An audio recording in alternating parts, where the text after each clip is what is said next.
네, 여야가 9월 정기국회를 앞두고 1박 2일 동안의 워크숍을 마무리했는데요. 여야는 각자 정기국회를 어떻게 진행할지 등 중점 추진 사항을 담은 결의문을 채택했습니다. 네, 이번엔 국회에 나가 있는 취재기자 연결해 보겠습니다. 차승은 기자, 네, 국민의힘 결의문에는 어떤 내용이 담겼습니까?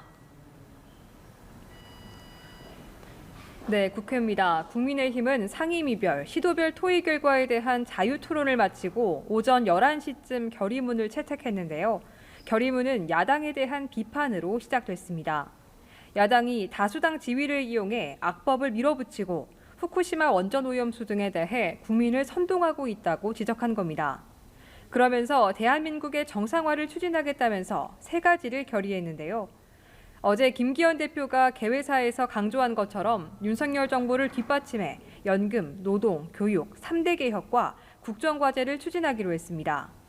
또 가짜뉴스 같은 선동정치에 강력 대응하고 경제 입법 활동에 매진하겠다는 내용도 담았습니다.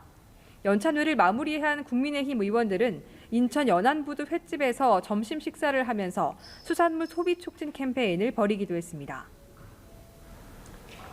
네, 더불어민주당 결의안도 살펴보죠. 역시나 정부 여당에 대한 비판을 앞세웠다고요. 그렇습니다. 대한민국이 퇴행의 시대에 직면했다면서 검찰, 감사원 등 권력의 사유화와 대일 외교 등을 지적했는데요.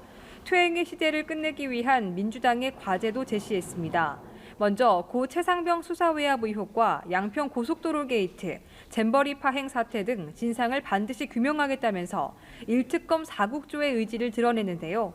외교 측면에서는 일본 후쿠시마 원전 오염수로부터 대한민국 주권을 지키겠다며 후쿠시마 농수산물 수입 금지 조치 유지 등 특별안전조치 4법부터 즉각 처리하겠다고 밝혔습니다.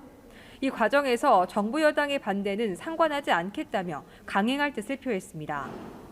민주당은 전당대회 돈봉투 사건과 김남국 의원 코인 논란으로 도덕성에 큰 타격이 있었던 만큼 정치 윤리 개선과 자기 개혁도 약속했습니다. 이 밖에도 민생 법안, 경제 활성화 법안을 추진하는 한편 선거제도 개혁에도 앞장서겠다는 내용이 포함됐습니다. 지금까지 국회에서 전해드렸습니다.